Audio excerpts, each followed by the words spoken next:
আমরা আসলে আপনারা জানেন কৃষির উপরে ভিডিও করি এবং আমরা পুরাতন ইতিহাস ঐতিহ্য এর উপরও ভিডিও করি। আপনারা জেনে থাকবেন নড়াইল জেলার লোহাগাড়া থানার ইতনা একটা বদনিশ গ্রাম, এখানে অনেক ভালোবাসা আলোকিত মানুষের বসবাস।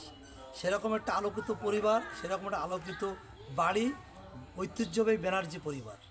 আমরা সেই ব্যানার্জি পরিবারের বাড়িতে চলে আসলাম আপনাদের দেখানোর জন্য। আসলে ব্যানার্জি পরিবারের লোকজনের কাছে একটা ভাগ্যের ব্যাপার, এনার সমস্যা বাইরে থাকেন। আমি আগেও কয়েকবার আসছি, কিন্তু দুঃখের বিষয়ে ওনাদের কোনো সাক্ষাৎ পাইনি, যার জন্য আমার বাড়ির ভিডিওটা অপূর্ণ ছিল। আজ আমরা ঘুরতে ঘুরতে দাদাকে পেয়ে গেলাম। আসলে আমি বলবো এটা আমার ছোটো ভাই দুলোক সেই আয়োজনের ব্যবস্থা করছে। দাদা আপনি কেমন আছেন?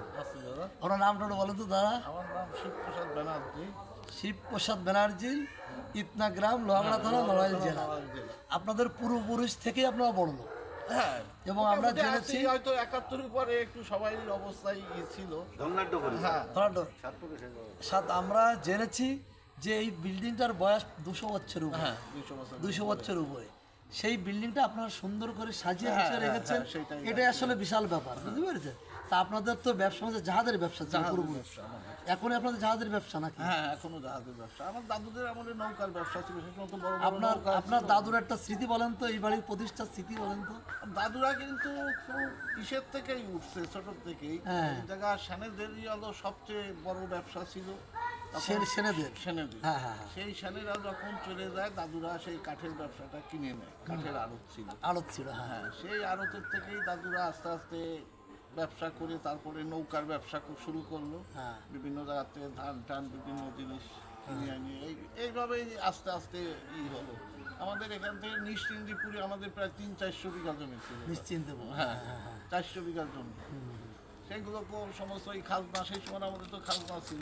খাজনা মূলে এইভাবে এইভাবে ব্যবসা চলছে, নৌকার ব্যবসা দিয়ে উঠা। তারপরে আমরা যখন হলাম, আমরাও যাই।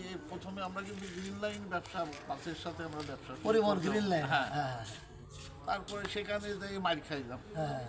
মার খাওয়ার পর একটা দাদা বললো যে আমার মেজো ভাই যে বাসুদেব ব্যানার্জি, সে বললো বাড়ি আমাদের ওই দাদুরা যে ব্যবসা করে গেছে ওই ব্যবসাই করতে হবে। তখনের থেকেই আমাদের এই জাহাজের ব্যবসায় আসা। আপনাদের পাশেই তো মধুমতি নদী। হ্যাঁ, মধুমতি নদী হয়ে কলকাতা যাওয়া তো সহজ ছিল। পাশেই তো ট্রেনের স্টেশন। ব্যবসা আরেকটু বলি এর সাথে, দুই চাচাও আমাদের সাথে পার্টনারশিপ ছিল। এই তো আমার ছোট ভাই দুলোক যে ক্যামেরা চালাচ্ছে, হ্যাঁ, ও চাচারাও আমাদের সাথে এই ব্যবসায় কিন্তু পার্টনার ছিল। সেইভাবে আপনাদের ব্যবসা বাণিজ্য আমরা এখনো চালায় আসছেন। পানির ব্যবসা এখনো চালায় আসছেন। এখনো আছে। আপনাদের আর একটা আবেদনে করত, মেজবাবু বাড়িতে নেই। এটা হয়েছে কি, আমার বাবাকে সবাই গ্রামের লোক মেজবাবুকে ডাকে। আমার বাবা মারা যাওয়ার পর আমরা এটাই দেখছি যে মেজবাবু বাড়িতে নেই, মানে তিনি পরে চলে গেছেন পাড়ি যাওয়া ছেড়ে। আমরা সেটা বলছি। আসলে তো আপনাদের ইতিহাস অনেক পুরাতন ইতিহাস, ব্যবসার ইতিহাস অনেক পুরাতন ইতিহাস। আমরা নড়াইলের বিভিন্ন লোকে যারা পূর্ব ব্যবসায়ী, তাদের কাছে আমরা শুনেছি যে আপনাদের ব্যবসা অনেক বড় ব্যবসা ছিল এবং আপনারা কয়েক পুরুষ ধরে ব্যবসা করছেন। তা আসলে আমরা জেনে থাকবেন, সততা এবং ব্যবসায়ী মনোভাব নাহলে কিন্তু কয়েক জেনারেশন ব্যবসা টেকে না। এটা আমার কথা না, ধর্মীয় কথা। অতএব ওনাদের সততার বলেই কিন্তু ওনাদের কয়েক জেনারেশন, কত জেনারেশন, 7 পুরুষের ব্যবসা চলে আসছে। আমরা চাইব বংশক্রমে আরও জনম ধরে এই ব্যবসা চলুক। আমরা আসি, আমরা দেখে উপকৃত হব। দেশ ও জাতির থেকে অনেক শিখবে। হতে পারে এনারা সারা বাংলাদেশের অনুকরণীয়, সারা বাংলাদেশের উদাহরণ। ভালো থাকবেন প্রিয় দাদা, ধন্যবাদ। আমাদের রেজাউল হক, ইস্টার্ন লাইব্রেরি, নড়াইল। আচ্ছা, আপনাকে নমস্কার।